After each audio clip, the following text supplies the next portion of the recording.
Bom, o Renascimento é um momento decisivo na história do humanismo. Muito decisivo, muito contundente. A gente pode certamente falar de humanismo antes do Renascimento. Certamente a gente pode recorrer a Sócrates, pode recorrer aos sofistas. Lá na Grécia já havia essa distinção entre natureza e cultura e essa preocupação, essa sensibilidade para aquilo que singulariza a experiência humana, a existência humana. Mesmo antes da Grécia, se a gente tem como referência um texto bíblico, Eclesiastes, por exemplo, é claramente possível ver ali uma preocupação, uma atenção a essa singularidade humana. Mas certamente o Renascimento, os séculos XV e XVI, constitui uma referência muito forte, um ponto de virada nessa tradição humanista, a tradição do humanismo. Mesmo hoje, quando nós falamos de humanidades, de humanismo, nós, em geral, temos em vista, temos como referência essa etapa renascentista.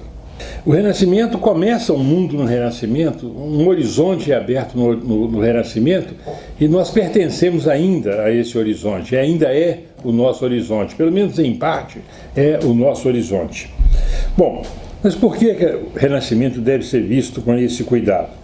Inicialmente, a expansão do mundo físico. Não é? É incompreensível para nós, é difícil para nós reviver aquilo que teria sido a surpresa de um homem comum no Renascimento, ao tomar notícia de que vastos territórios, até então desconhecidos, passaram a ser acessados. Não é? Então, essas grandes navegações ampliam o mundo físico de uma forma extraordinária.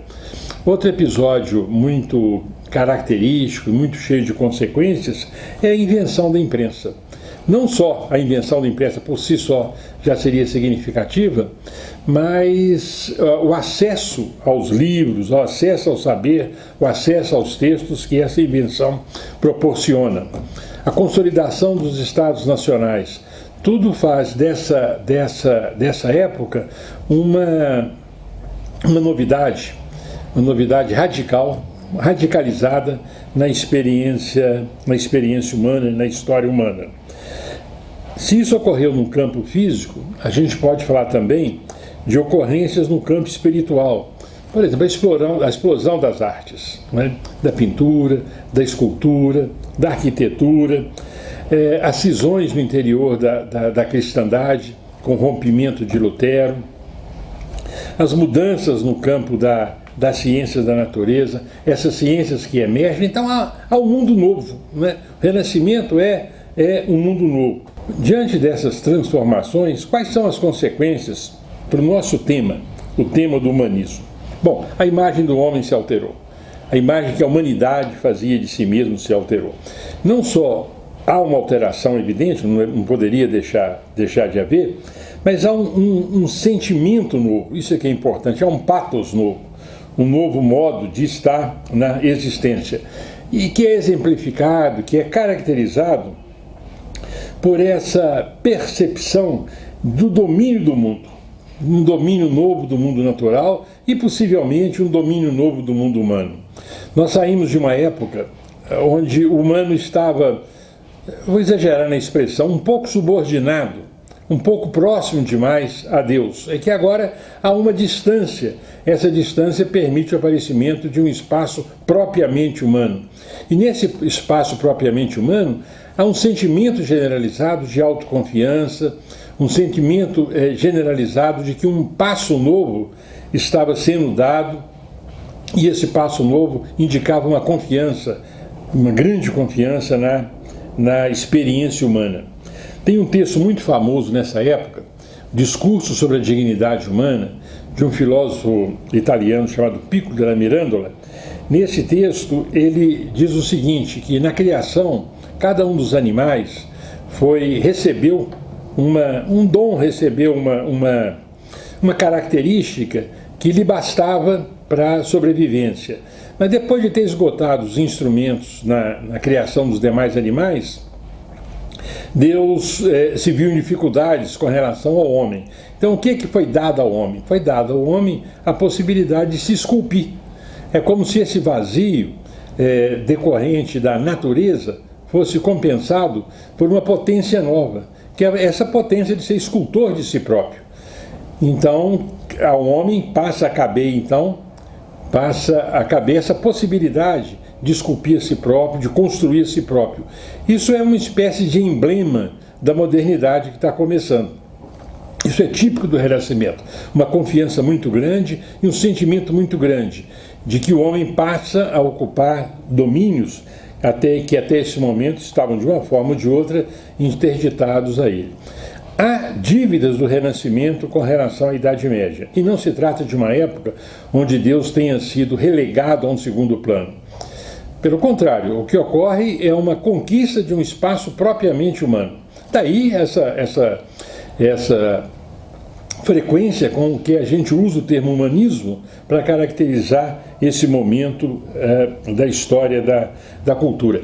Esse movimento, esse sentimento de confiança vai se intensificar ao longo da modernidade. E, num certo sentido, ainda hoje, nós nos reconhecemos nesse movimento. Bom, mas qual que é o interesse desses filósofos do Renascimento? O interesse deles é se voltar para as coisas propriamente humanas. É como se o ser humano, a experiência humana, ganhasse uma espessura inédita e essa espessura pudesse ser objeto de conhecimento. Então, os temas dos filósofos, dos pensadores, são temas humanos, que são muito distantes, ou propositadamente distantes, dos temas da teologia e mesmo dos temas da filosofia escolástica. Então, é uma espécie de aurora, é uma espécie de olhar entusiasmado sobre essas coisas propriamente humanas. E o que são essas coisas propriamente humanas? A política, o direito, a história, a literatura, esses campos de conhecimento passam a ser objeto de muito interesse, porque se nós quisermos conhecer as coisas humanas, e é possível conhecê-las, passa a ser possível conhecê-las, as coisas humanas estão corporificadas, estão concretizadas na literatura, na história, na política. Aí está essa espessura humana. Essa espessura é muito importante, porque há um terreno propriamente humano e é possível que nós nos debrucemos sobre ele, é possível conhecê-lo. Então, aqueles terrenos, aqueles campos onde nós recorríamos muito imediatamente, muito apressadamente, talvez, a leitura religiosa, a leitura filosófica, são vistos agora com mais paciência. Há uma lentidão maior, um aprofundamento maior nesses temas que são, como eu estava dizendo, os temas propriamente humanos. Então, são campos de conhecimento estudados pelo homem e, ao mesmo tempo, são campos de conhecimento que se ocupam das coisas humanas, são campos de conhecimento que se referem a traços especificamente humanos. Aí é mais do que justificado que nós defendamos que aí começa, muito efetivamente, para não mais se encerrar, a história do humanismo. É como, numa palavra final, se nós reconhecêssemos que a tarefa humana por excelência, o que mais importa é que nós compreendamos a nós mesmos. E é isso que o Renascimento, é a lição humanista que o Renascimento lega à modernidade, da qual ainda hoje nós nos beneficiamos.